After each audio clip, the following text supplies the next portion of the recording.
Good morning बच्चों, कैसे हैं आप सब। Welcome to MS Niyamkari public school. आज हम सब कक्षा 2 की व्याकरण की जो पुस्तक है उसका पहला अध्याय पढ़ेंगे, भाषा एवं व्याकरण। तो बच्चों मैं बता दूं आपको कि भाषा कहते किसे हैं। भाषा की परिभाषा क्या होती है?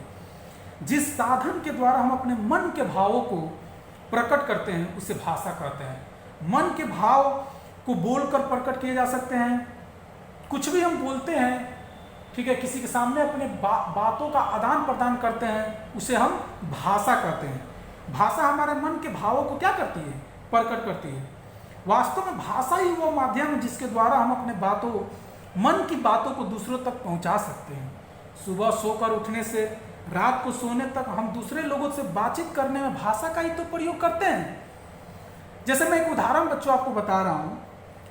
गीतिका ने कल्पना से कहा, मेरी इच्छा है कि बादल झूम झूम कर बरसे, चारों ओर पानी हो जाए, हम दोनों वर्षा में जी भर के भीगे, आह कितना मजा आएगा। ये गीतिका ने अपने मन के विचारों को यानी भाषा के द्वारा अपनी बातों को कल्पना से कहा। नीरज ने अपने मित्र को पत्र में लिखा, काफी दिनों से तुम्हारा कोई पत्र नहीं मिला, क्या बात है। पत्र मिलते ही अपनी कुशलता का समाचार दो, सबको यथा योग्य प्रणाम।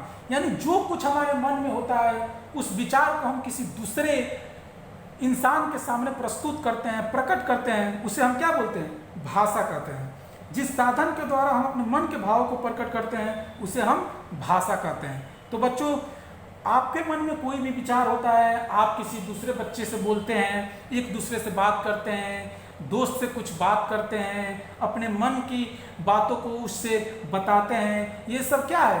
भाषा है।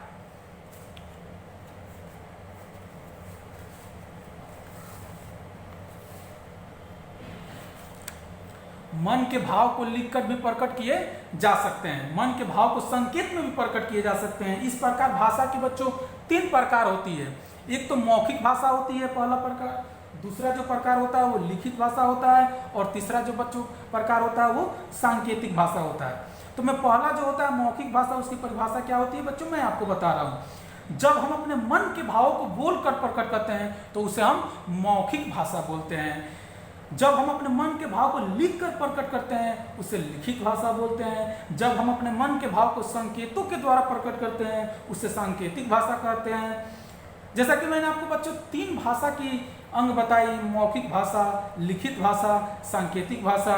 तीनों की डेफिनेशन आपको, तीनों की परिभाषा आपको बताया मैंने। आगे चलते हैं बच्चों। हमारे देश में कई भाषाएं बोली जाती है, जैसे हिंदी, अंग्रेजी, तमिल, तेलुगु, बंगला, मलयालम, पंजाबी, मराठी, उर्दू। ये सब क्या है? हमारे देश में बोली जाने वाली भाषाएं हैं। उसके बाद से जो हमारा नेक्स्ट टॉपिक होगा हिंदी व्याकरण का पहला अध्याय का, तो वो होगा बच्चों लिपि। जब हम कुछ बोलते हैं तो हमारे मुंह से कुछ ध्वनियां निकलती है। ध्वनियों को लिखने के लिए कुछ चिन्ह होते हैं। भाषा को लिखने के लिए जिन जिन ध्वनि चिन्हों का प्रयोग किया जाता है उसे बच्चों हम क्या बोलते हैं? लिपि बोलते हैं। जैसे कि बच्चों आप सभी जानते हैं कि हम हिंदी भाषा में बात करते हैं। हिंदी एक भाषा है और उसकी जो लिपि होती है वो क्या होती है?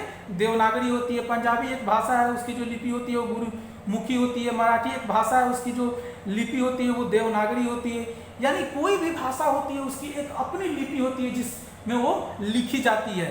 तो बच्चों मैंने आज आपको लिपि के बारे में बताया, भाषा के बारे में बताया, भाषा के प्रकार के बारे में बताया।